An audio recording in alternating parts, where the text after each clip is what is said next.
All right, good afternoon, everyone, and welcome to our first session here, or breakout. We'll just allow a few more minutes for additional attendees to attend, and we'll get started, and we'll turn it over to our presenter here in just a minute. Just to start with, my name's Alan Boyd. Call is Victor Echo 3 Alpha Juliet Bravo and Victor Echo 3 Echo Mike. I'm the Northern Ontario and the Eastern Ontario Director for the Radio Amateurs of Canada. I'm your moderator here for our first session this morning, and I'd like to, or this evening, or I'll get the time correct, this afternoon. Thank you very much for your attendance and your support for RAC with this conference and our annual general meeting. This is a new format for us, so we do ask for your patience as we work through some of the minor glitches that we have, but normally everything should work quite well indeed. So with that, we'll just give it another second or two, and we'll get started with the presentation. Just to make sure, let me just double check. And that we've got quite a number in here, Ron, so it'll work good. We would ask if you do have a question, you can type it in your chat area and we will have time at the end of the conference or the presentation to answer some questions, and we'll go from there. I'm going to let Ron go through his presentation, and then we'll have a Q&A at the end of the presentation. So with that, Ron, I think we'll get started because I know we've only got a certain time. So I'm going to say good afternoon, welcome aboard, and this is Ron, our presenter, talk about the North. So with that, Ron, over to you, sir, and take it away.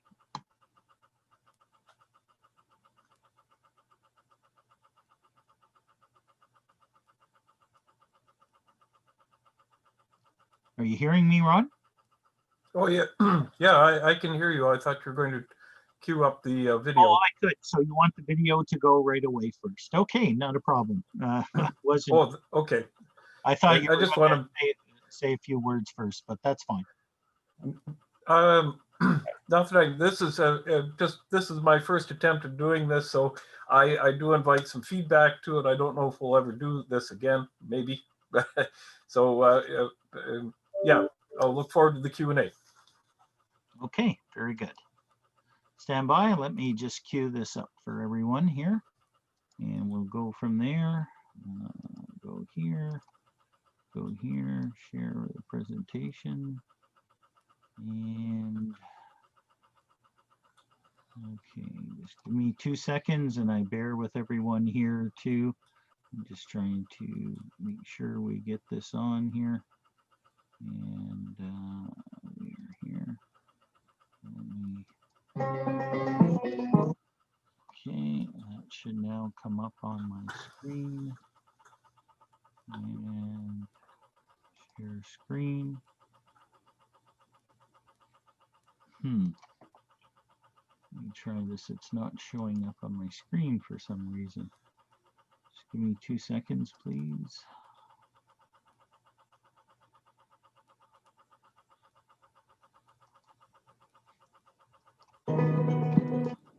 Okay. Well, I'm glad you're doing this. Yeah. Well, let's go to here. It should work here. And should go here. Okay, let me go here.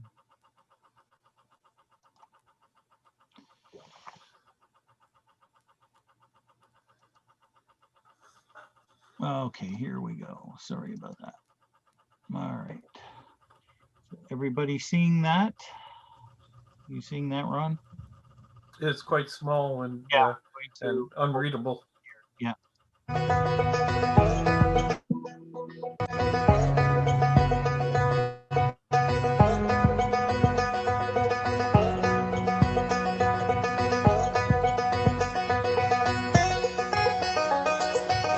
I'm a small town at the end of a long road.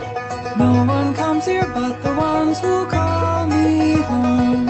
I don't mind the loneliness at all. If no one's there, then no one sees you fall.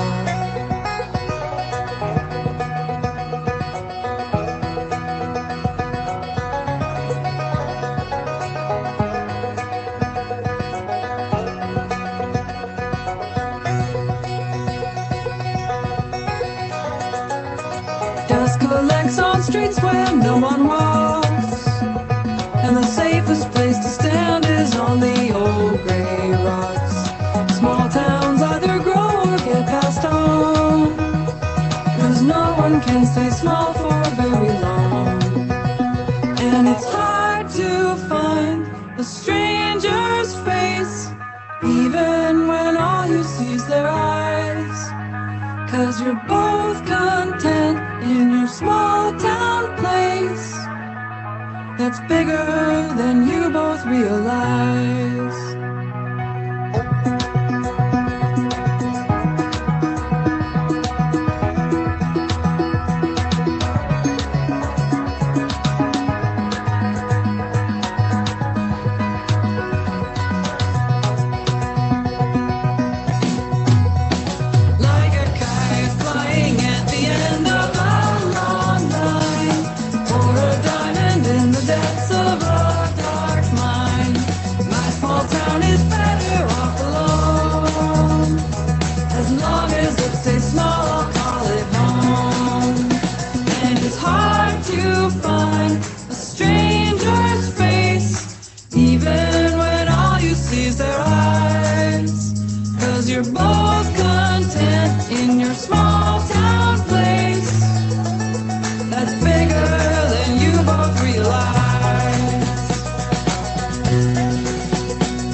Thompson, Victor Echo 8, Romeo Tango.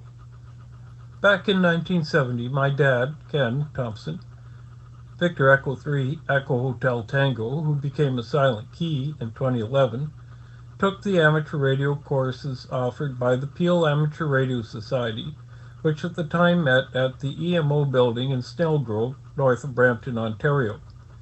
We both passed the basic exam and went on to get our advanced certificate. I've since lived in Ontario, California, British Columbia, New Brunswick, St. Pierre and Miquelon, Newfoundland, Saskatchewan, and now reside in Yellowknife. While living in Prince Albert, my wife Laura studied for her certificate and passed the basic, which she upgraded with the CW test to get on HF. Her call sign is Victor Echo 8, Lima Tango. My younger son, Nathan, became a third-generation amateur after he passed his test with honors here in Yellowknife. The goal of this video is to give you an introduction to amateur radio operating here in the North. By my own estimate, there are about 20 active amateurs in the Northwest Territory, and most reside in Yellowknife, with exceptions being Garth, Victor Echo 8, November Sierra Delta, King River, and Bill Cameron, Victor Echo 8, Alpha Papa, who resides in Yellowknife but has a station at the Acadie Diamond Mine, and John, Victor Echo 8, Echo Victor, and a couple of others up in Nunavut. In Nunavut, the only active operator I know of is Mike, Victor Yankee 0, Charlie Foxtrot, in Rankin Inlet. I look at potential disasters in the North with respect to amateur emergency communications and preparedness, and then we'll look at propagation issues and some of the solutions to these challenges. Then a quick look at our internet, including the digital divide and some unexpected challenges for those with compromised internet availability. From the short video biographies of some of our active operators, it should be apparent that the biggest challenges to continued amateur operations in the North is the age of our operators. Not many younger people have been getting on the air. Places like Norman Wells and Smith Falls had active amateurs who have since retired and left with no one taking their place. I'll share some ideas that I think may interest younger people and students. Ladies and gentlemen, my name is Angela Gerbrandt. I am speaking to you from the Inuit territory of Nunavut, which covers an amazingly enormous 2 million square miles. In this 2 million square miles, there are a mere 2 people qualified as amateur radio operators. There's a gentleman in Rankin Inlet, and there's me in Cambridge Bay. My interest originally came around because I believe in community service. And when I look at this great big map and I see that my closest neighbor technically is Bathurst Inlet, 233 kilometers from here, population 0. Well, I discovered it was a fishing camp and there are not always people there. So my next closest neighbor is 433 kilometers, and that's across water. The water does freeze and you can travel across it, but this has enormous frozen cracks, and sometimes the Inuit build bridges to cross these cracks. I'm a horrible wimp, and the mere thought of traveling at minus 61 degrees across the frozen strait, building bridges across spaces, just sounded too awful for words. And so when Ron Thompson suggested radio work, I thought, that would be a really good community service to say some major catastrophe has happened and we need help up here. This is not, unfortunately, an imaginary circumstance. In 1964, Alaska was devastated by the most huge earthquake that they've had in North America, and nobody down in Washington had any way of knowing if there was anybody left alive in Alaska. So they started to get serious about radio operators, and they approached me, and this is a funny story. They approached me because the most reliable radio operator they had in Alaska then was a 64-year-old lady, and I'm 65. So, well, now, this 64-year-old lady, she probably stood by her husband's elbow for 40 years to understand the ins and outs of the technology, and she probably does it really well. I had to face that horrific training on my little lonesome, and it was just so mind-blowing for me. You guys are all so smart. I'm just not. So I studied my little heart out every Sunday afternoon from 1 to 4 for 6 months. I passed this exam, and that's another whole story because the exam is set by the federal government. So the federal government in Cambridge Bay arranged for me to have an office. They propped the door open. They took my phone and they watched me fill in every little box.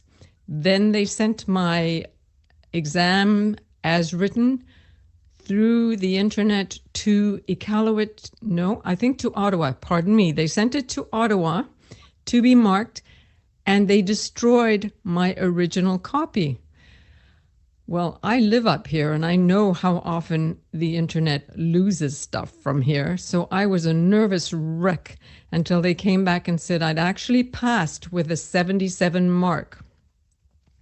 This apparently isn't good enough to have the advanced certification. So the next thing I have to do is pass the Morse code exam.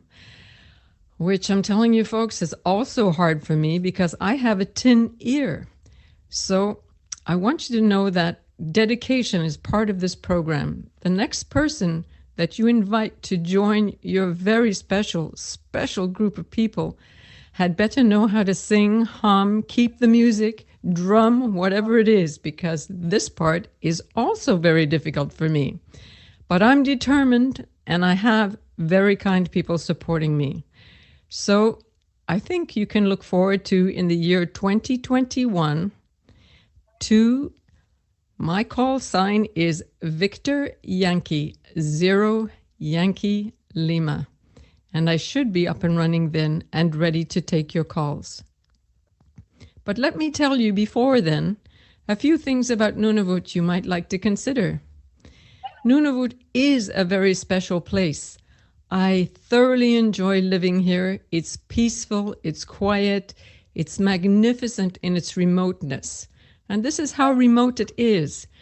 There are, within this enormous territory, 35,000 people, which means there's one person per 57 square kilometers. So when you get mad at your mate up here, it's not hard to get away from them. And this is one thing that makes me chuckle about the North. One thing I especially prize about the North is that it seems to me that relationships in the North are very strong or non-existent because there really needs to be a partnership in order to survive in the North. So that was the magic for me. And since being here, I discover there's more magic because when anything goes wrong in my world, I walk down my street and the very next person I see, I hold up my arm, I stop them, and I say, I need you to come with me right now and you have to fix X. I've never, ever had anybody turn me down. And that's a really precious thing in society today. Everybody here knows me, the kids all call me by name, and there's another benefit. Here, elders are prized. Elders are really looked after. So if ever I come to a doorway, there's somebody just standing there, happy to open the door, carry my parcels, do whatever.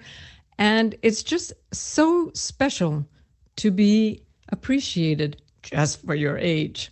So let me tell you, there's a special way up here. And once you have the opportunity of speaking to more people in the North, I'm sure you will appreciate what kind of people come up here.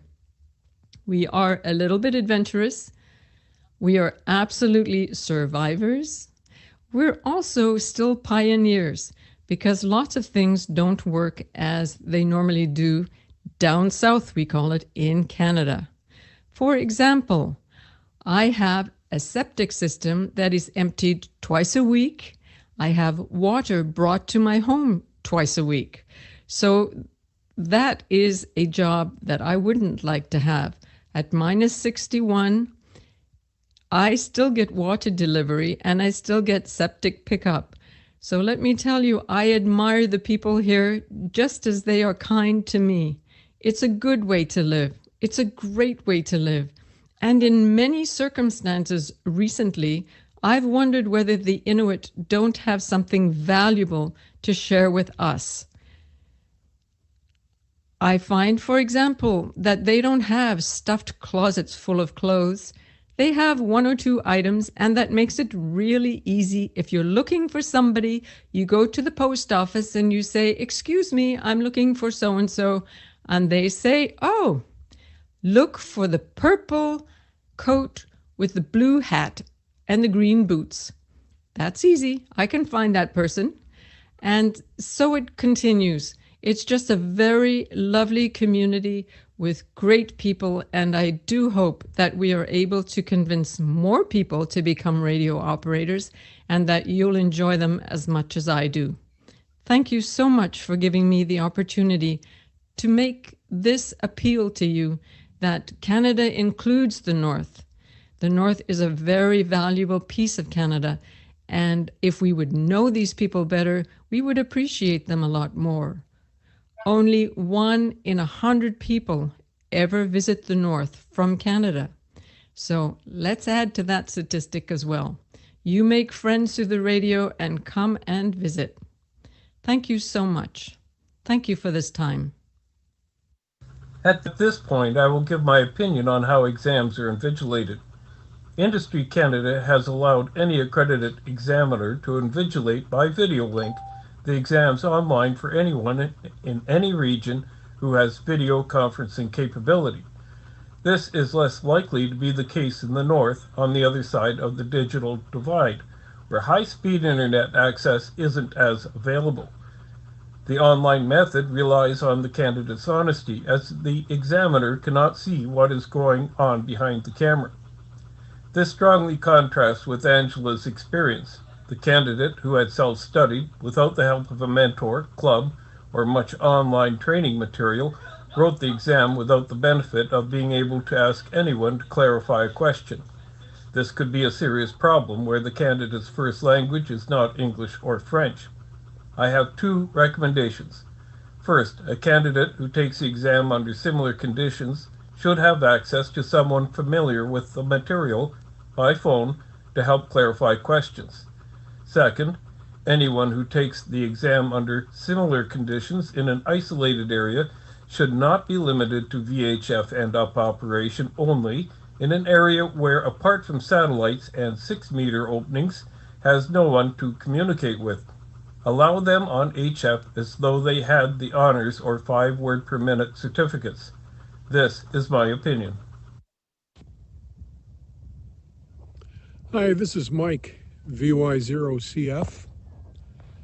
I'm the active operator in Nunavut territory right now. I'm decided to, I could do this video from the shack or somewhere, but I thought I'd just give you a little view in the background there of the beauty of Nunavut just on the coast. In the distance you can see one of the ships that's come in, and we're getting sea lift coming in right now. And of course there's snow in the offing because it's September.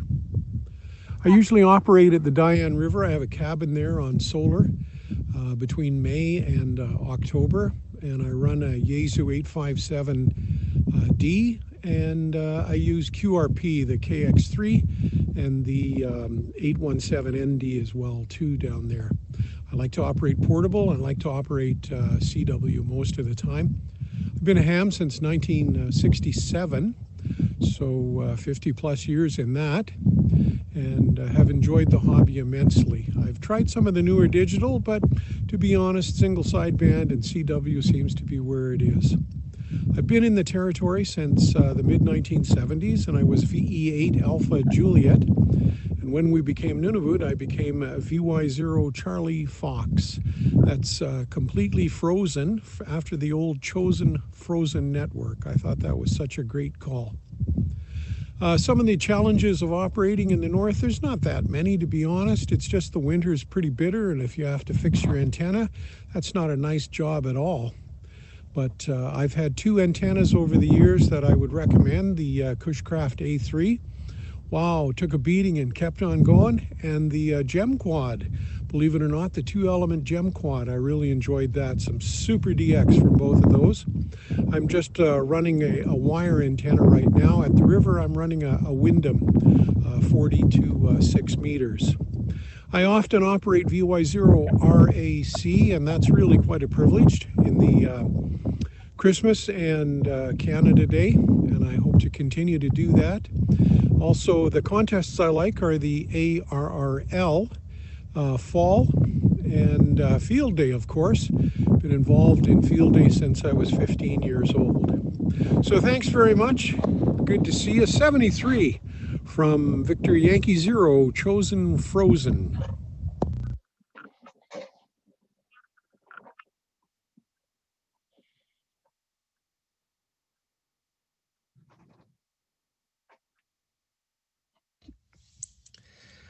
Hi, my name is Clifford Krause. My call sign is VE8CK, and I operate out of Yellowknife, Northwest Territories. I like operating HF, both SSB and digital modes, And I also like running 6 meters and 2 meters SSB, FM, and digital modes, and lately been getting into both DMR and Fusion. So I'm kind of doing a little bit of everything right now. I run two 857s, one in the house and one mobile, and an 817 for my QRP portable and cabin operations. The 817, I run a mag loop for portable operations and a G5 RV at the cabin, which seems to do quite well for me. I also run digital modes out of the cabin, FT8. It gets a little competitive some days, but it's a lot of fun. I got an introduction into radio, I guess. That's probably how I became a ham radio operator, was when we moved north in the early 70s. We lived on the Belcher Islands. And the only communications out of the Belcher Islands at that time was an HF radio that was in my mom and dad's house. And we would call Bay Chamo if we could get Bay Chamo. Sometimes we couldn't. So that was my introduction into radio, and I've been stuck on it ever since. As far as any issues go for like operating constraints and whatnot, I think maybe lot size. You know, we all have that problem. You know, more antennas we want on a lot and lack of space. So I put what I can that doesn't fit on the lot at home out at the cabin, and that'll work for now anyway.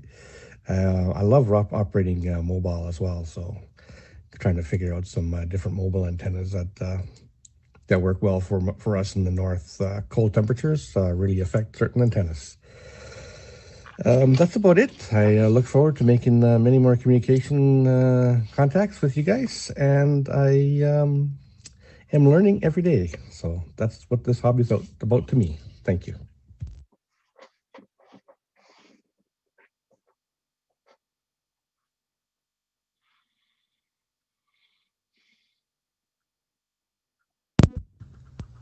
At our northern latitudes, HF propagation is poor relative to our southern neighbors. With a sparse population spread out over a wide geographic area, difficult propagation conditions make into a net, or even picking up WinLink mail, unlikely until propagation improves. Polar regions have more D-layer signal absorption and auroral distortion with its characteristic flutter on CW or single sideband signals. Legacy digital modes do not do well under these conditions. Thanks to the developers of digital mode software including WSJTX and JS8 Call, which is based on it, HF communications may be possible even with low and distorted signals. Having tried JS8 Call at QRP levels on 60 meters, I've been impressed with its performance. On the subject of 60 meters, here in the north it is the band best suited for near vertical incident skywave propagation, a propagation mode used but not understood in the Northwest Territories as early as 1932. Although in wide use by northern hunters and trappers, this part of our radio spectrums seems to be underexploited, even though QRP operations have, for decades, worked well for short to medium distance communications. On the slide trailing this video, I've copied a page from the Space Weather Prediction Center of the National Oceanographic and Atmospheric Administration when conditions were poor. Online aids like this with real-time propagation conditions illustrate why northern HF propagation can be so poor relative to lower latitudes. The horizontal red bars on the right are attenuation levels of signals at different frequencies across HF bands, and along with the colored areas on the world map show areas of the world experiencing attenuation. Note that on this day, attenuation of frequencies in the northern polar region extended well up into the HF bands. When faced with conditions like this, it is time to just let WSJTX monitor and report online whisper beacons while you work on a VHF or another project.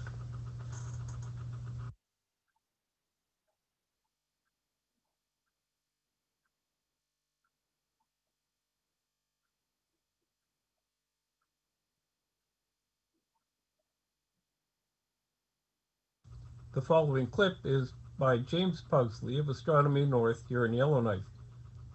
It's a video of noctilucent clouds with some aurora on the horizon. To my knowledge, there are no radio propagation modes through noctilucent cloud.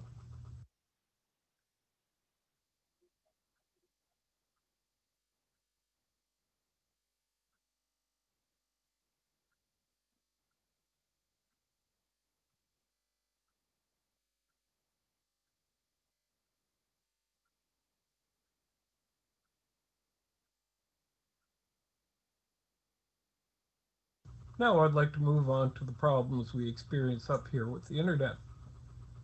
The frustration of having low bandwidth internet. Shortly after the onset of the current pandemic, educators set to work to bring schooling to the students in isolation through online instruction. It wasn't possible to do this throughout Canada, and especially in the north, due to what is called the digital divide. In short, it's the speed and quality of internet service available to most urban Canadians and those that have slower or less reliable service. What does that mean to an amateur on the wrong side of this divide? So if you get a new kit, assembly instructions are online, that's fine, good. You have internet, and it will take you some time, but you can download the instructions. But support is through the online forum, which you subscribe to. In short order, you realize that this doesn't work for you, as other participants are sending images, often just screenshots off the computer showing their latest successes with their kit. But each shot is a couple of megabytes long and contains no more information than if they had scaled it back to a few tens of kilobytes. Your connection is too slow or unreliable. You have to block large files or unsubscribe from the forum. Little is available in print. You're on your own until affordable, reliable, high-speed internet is available. Maybe your connection has the bandwidth. It's through a satellite connection, but will the latency through the satellite connection be a problem for some of your communication software? You ping test a common website and find that the latency time is half a second or more on average. This can and have been for someone who has high-speed fiber optic service. Someone anywhere along the fiber optic line digs it up and makes service that relied on it go down. It has been put out of service by digging it up, blasting along the road, a lightning strike, and a couple of occasions intentional vandalism. A joke told by the telecom people goes something like this. Always carry a piece of fiber optic cable with you before you venture into the backcountry. If you get lost, dig a hole and bury it, then wait, and it won't be long before someone with a backhoe shows up to dig it up.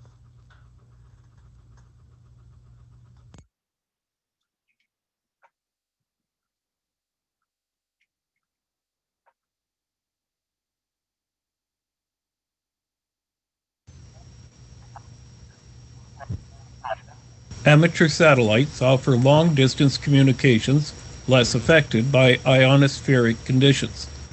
Any operator certificate will do. HF privileges are not required. Simple gear, even a pair of used handy-talkies with lightweight Yagi antenna and an old tablet or a smartphone with satellite tracking software is enough for two-way communications through the easy FM satellites. On the animation, notice the satellite footprint as it moves over Canada.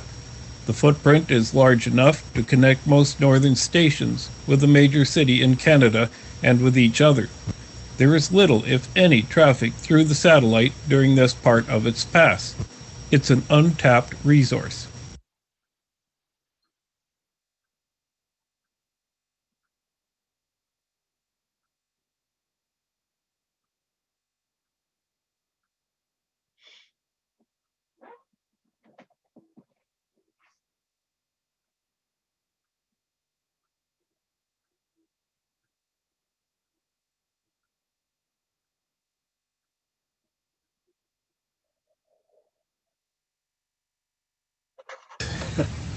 My name's Chris Cameron, and I'm Victor Echo 8 Whiskey Delta. I live here in Yellowknife for the last 28 or 29 years. I've probably been a ham for 31 or 32 of those years. And what type of operation do you do? Bands, modes, your preferences? Probably HF is my preference, although I don't have a home station set up here. Most of my mobiling, HF has done mobiling. But I dabble in a lot of other stuff. Beside me here is my latest APRS weather station that I'm working on and waiting to deploy into the field.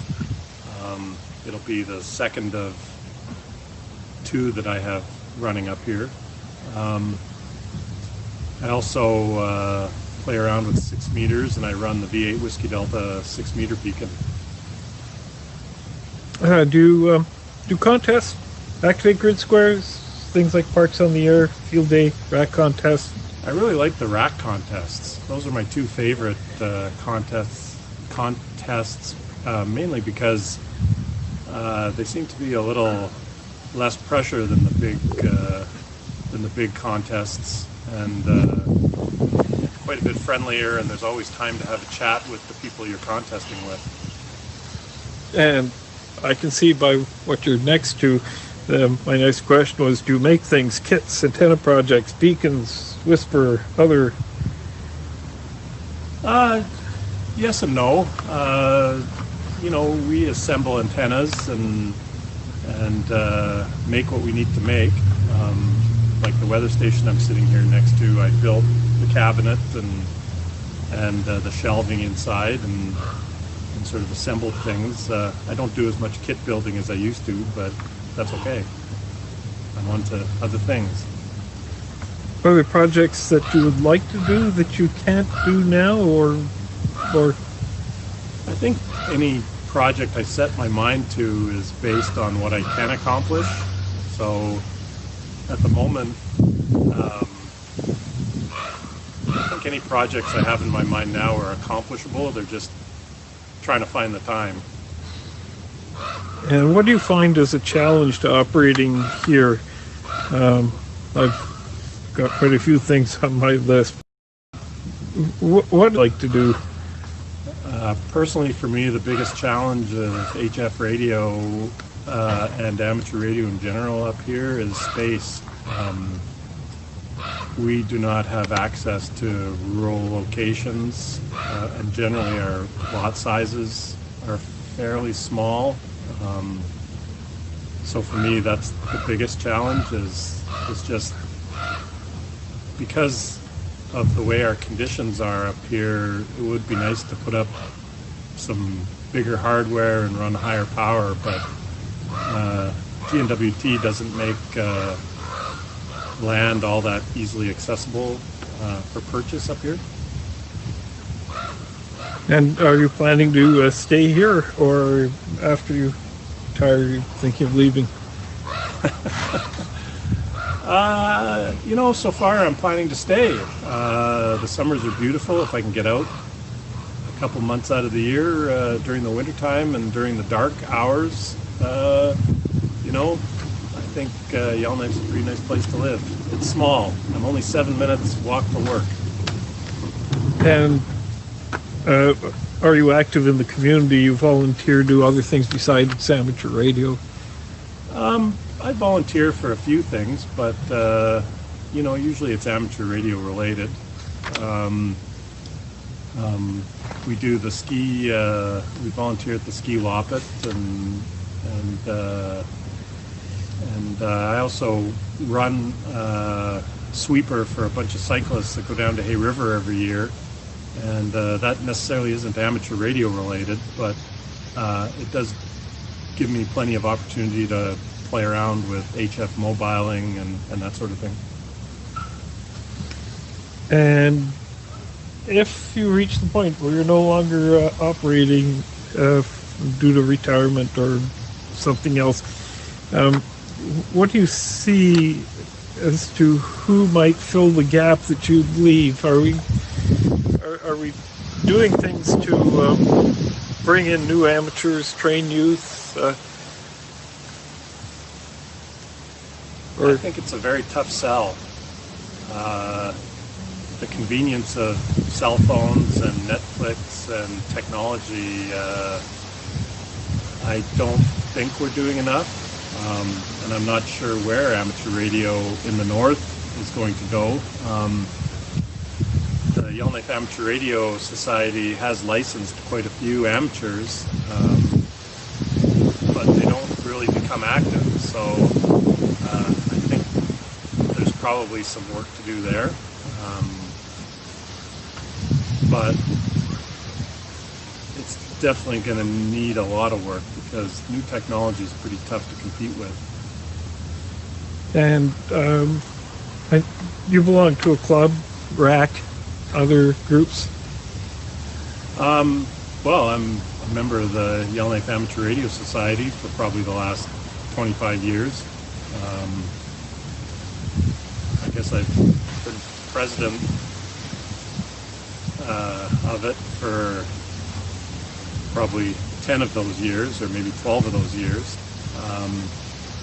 And we have people coming and going from that club, and we seem to have a core group of members, and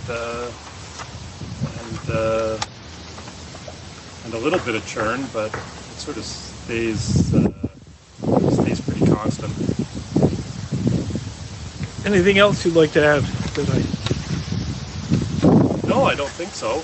I can show you a few other things around the yard if you'd like. Well, we're near the end, and it's time to wrap things up. Before I go, though, I do want to give you a couple of slides of potential disaster situations that the North may face at some point in the future. This would include flooding, fires, and there should be one clip in there of the Yellowknife Airport around 5 o'clock in the afternoon when it should be nice, bright, and sunny. It was late July in 2014, and smoke had moved in over the city, and it is just pitch black. Permafrost melting is another consideration, and surprisingly, so is seismic activity. The loss of the ice on the Earth's surface will cause the Earth. I can never tell what the weather is going to do here, but we should always be prepared. Well, I've pretty much run out of time, and this will wrap it up. There are so many people to thank for their help, who've contributed material, some of which I couldn't use due to the time constraints. And I would especially like to thank my son Nathan, Victor Echo 8, Tango November, for his technical help and supplying me with the equipment I needed to put this video together. Well, let's launch this and see if it flies. Thanks for watching, and I would like to ask, if you have an opportunity or an interest, please check out, do a search online for tourism sites in Nunavut and in the Northwest Territories. Once the borders are reopened, we'd like to see you up here. There's lots of parks that haven't been activated on Parks on the Air. Someone should do it. See you later, 73.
Okay, I take it that's it. So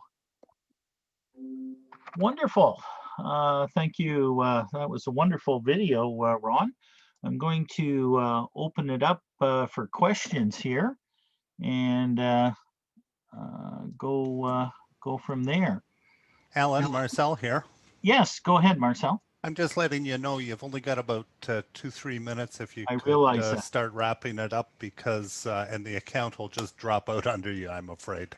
Oh, okay, very Great good. presentation though. Yeah. Thank you very much then, everyone. Ron, I'm going to throw it over to you in case you've got any final words or anything else that you would like to tell the group on here.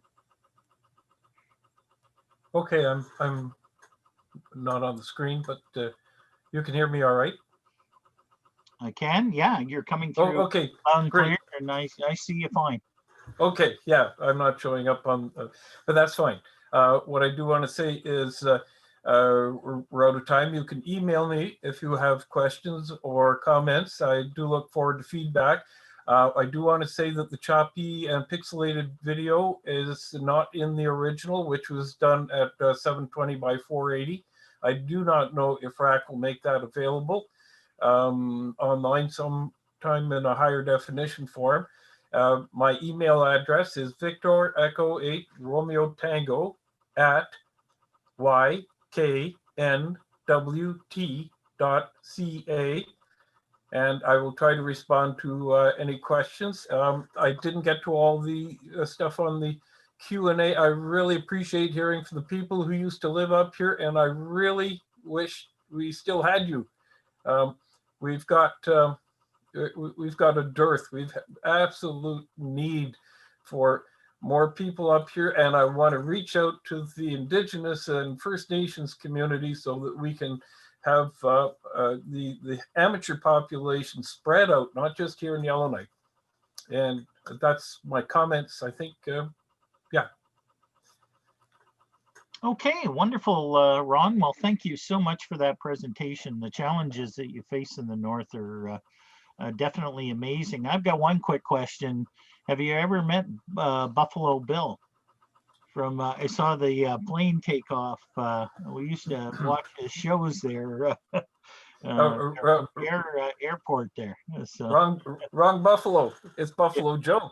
Oh, Buffalo Joe. Did I say Yes. Bill? And Buffalo Joe. Yeah. I've spent 10 years with him, and I've learned at my age, I get further by treating him disrespectfully and giving it back to him as bad as he gives it to me. And so far, the relationship has worked out. That airplane that you saw on the takeoff, it's very unique. It's one of a kind in Canada, not because of the type it is. And it does do regular scheduled freight shipments. I mean, that is a real workhorse. What makes it unique, if you notice on the video, is that the registration is in lowercase. Oh. Yes, the Transport Canada guys were here, looked at that and said, that's not in compliance, but what the heck? It's been that way for so many years. They didn't make an issue of it. Well, isn't that interesting for sure? All right, ladies and gentlemen, we're going to ask you now to move to the next conference. Thank you very much for your attendance here. You had a wonderful turnout, Ron, and I'm sure you can read all the comments there and that and follow up if needed with anyone. So thank you very much, people. We look forward to having you continue with the RAC conference this afternoon. So please go ahead. I'm going to end this session and you can connect to your next group there. So thank you. Thank you, Ron. We'll check with you later. Take care. Thank you.